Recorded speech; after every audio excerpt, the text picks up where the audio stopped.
got some nice new light boxes for Christmas and I just set them up so I could do a DIY for you today. I'm going to repaint this composition book and put a fun design on it.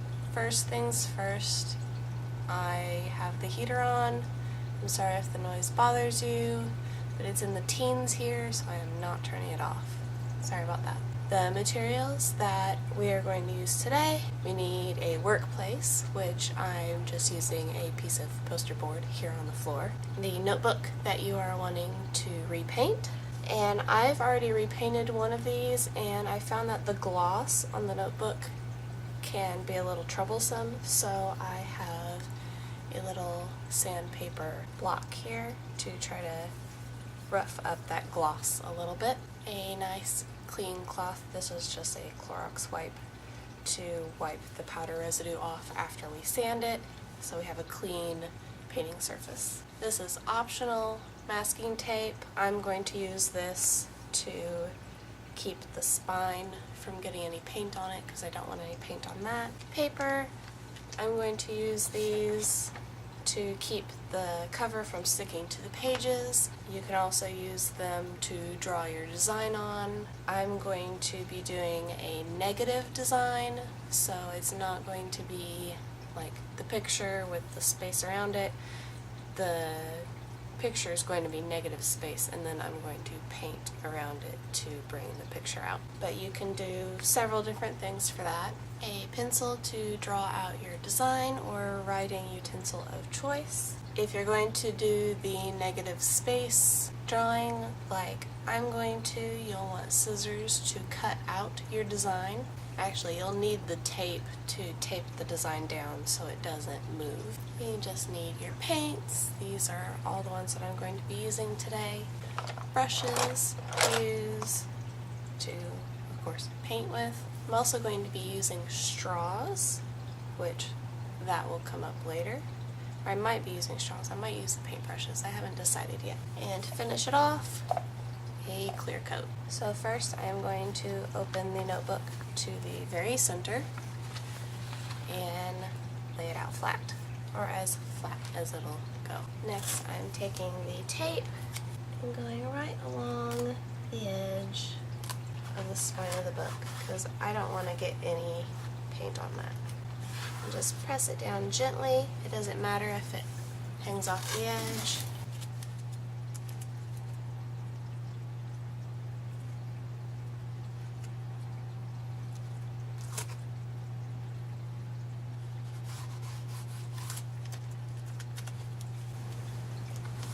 Okay, now that I have that taped off,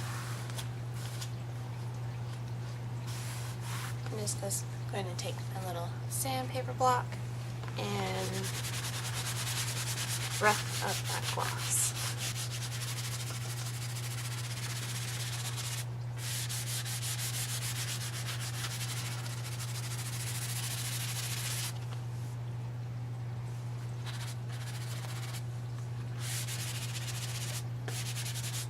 This would also work if you just want to distress your notebook, I guess.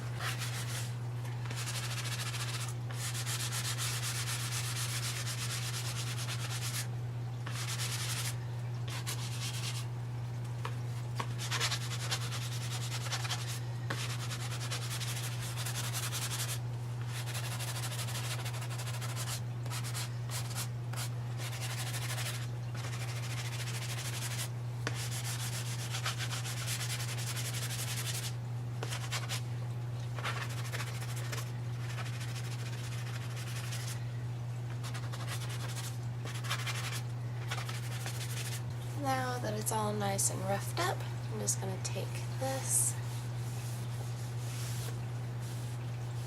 just a damp cloth, wipe across it to get all that dust off, because we don't want that dust to get under our paint.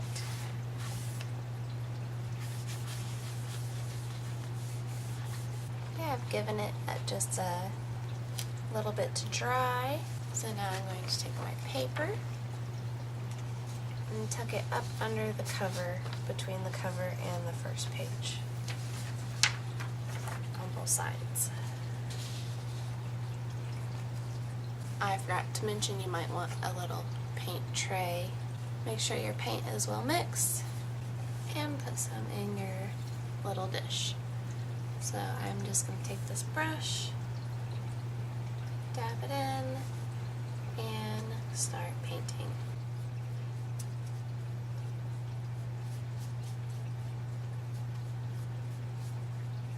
The first time I did this, I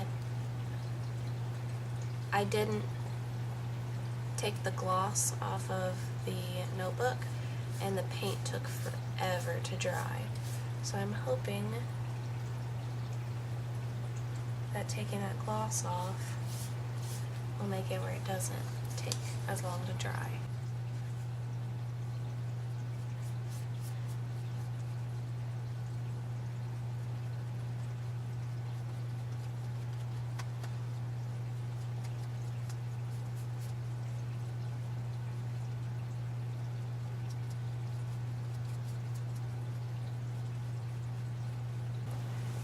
I'm going to do the same to the other side, let that dry, and do a second coat, and then I will be back with you to work on the design. Okay, I have gone online and found some pictures and printed them out. I actually cut them out as well. I'm going to take my tape, fold it over on itself so it's sticky on both sides, and then just tape down the main portions. This is so our designs don't move on us. So find where you want to put your design and tape it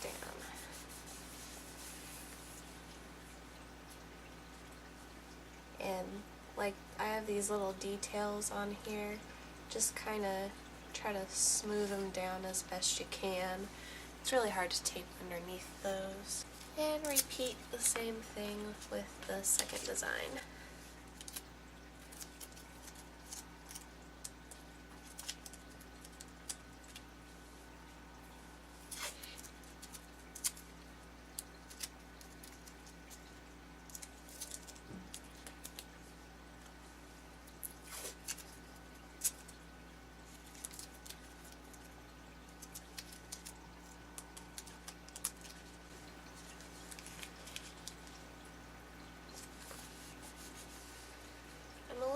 About her feet, so I'm going to take a tiny piece of tape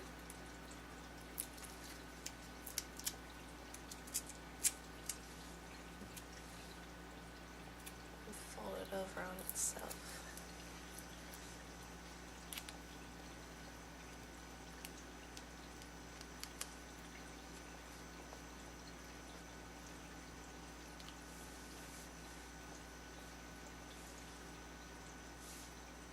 Foot's still sticking up a little bit, but we'll mess with that later.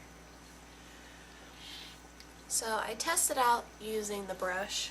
What I was going to do was use the straw and dip it in the paint and then blow it, but it makes bigger spots than I wanted. And I found this stiff bristled brush works very well. So one of the colors that is going to be on both of them is going to be white, so I'm going to shake up my white and get it going. That's really watery, so let's see how this goes. Take a stiff bristled brush, dip it very lightly in the paint, and I brush it off. Just take your finger,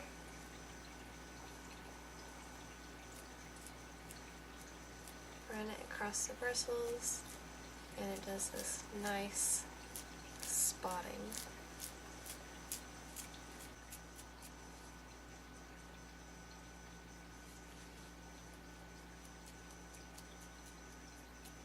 And it's okay that it's going over on Alice because I'm going to put some on her side as well.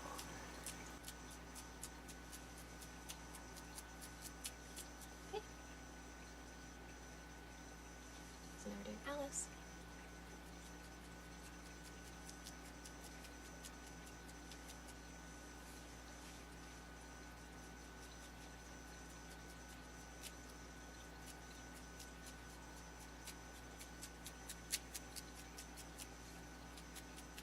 And I'll come back with a clean brush and a new color. And the next color I'm going to use is yellow. And again, this is going on both sides.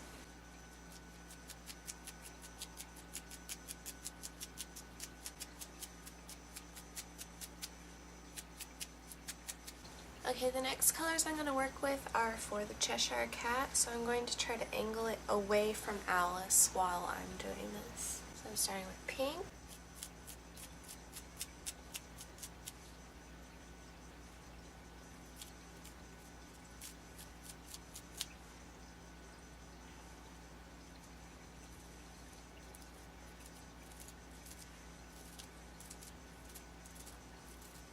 Now I'm doing light purple.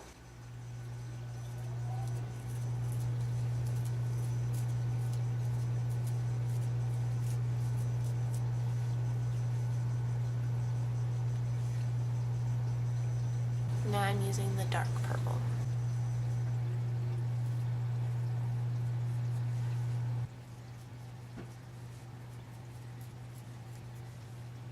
Okay, so now I'm done with the Cheshire Cat side. I'm going to wash my hands and I'll be back to show you what to do here. Okay, we're going to try not to mess this up, so I'm going to take my pencil, go under one of the sides of the Cheshire Cat, and carefully pull up the tape. So there's the Cheshire Cat. There's the negative space from him on the drawing, on the notebook. So now we're going to finish up Alice. And for Alice, I'm going to do some silver.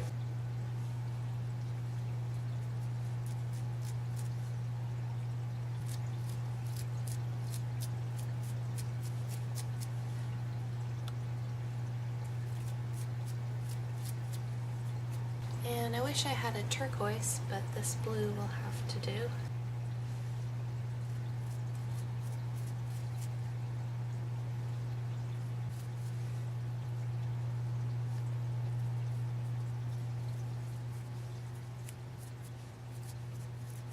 Okay, and now we're done with Alice. Again, I'll just clean up and take hers off. So again, we're taking the pencil and carefully pulling off the design.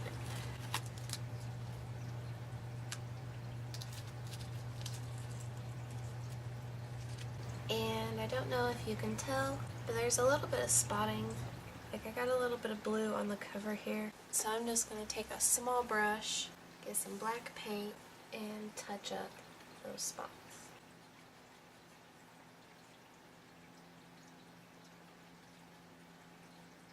And you can kind of see here where it didn't, like the top of the tail wasn't down all the way. So I'm just going to correct that line a little bit.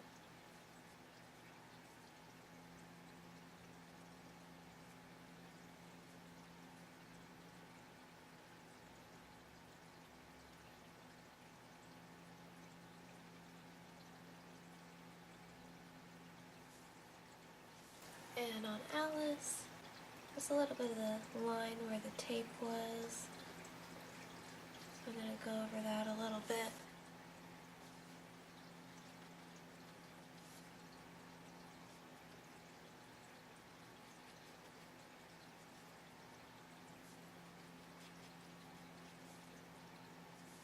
So we don't want those tape spots showing. And then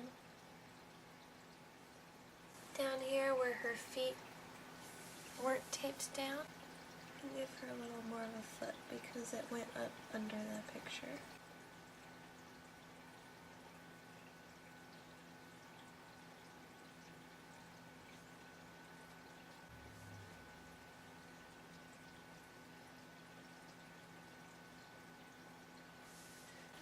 Okay, now we have Alice and Cheshire Cat silhouettes. So all that's left to do is wait for the paint to dry and then spray it with a clear coat.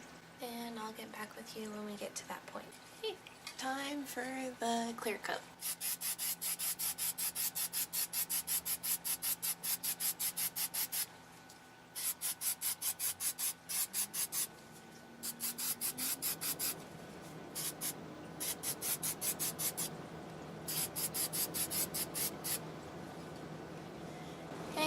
to wait for this to dry and then apply a second coat. Actually, I think I'm supposed to wait just 2 to 3 minutes and then apply a second coat. After that, I'm going to take the tape off, but I have to make sure not to touch it for 24 hours. I'm not supposed to touch the clear coat. So I'm going to do the second coat of clear coat and then take off the protective stuff so you can see what the book looks like completely finished. And I'll get back with you whenever I get to that point. Okay, I just took all of the tape and the extra paper off. There's a little bit of paint sticking under the edge there. But here is the finished product. First off, look at my lovely mess. I don't know if you can really see it, but there's Alice, and here's the Cheshire Cat, and I think it turned out very well. I can't touch the cover for 24 hours so I don't get fingerprints all over my nice glossy finish. Here's the finished notebook. And now I have an Alice in Wonderland themed composition book. So that's all I have for this video, and I'll see you next time.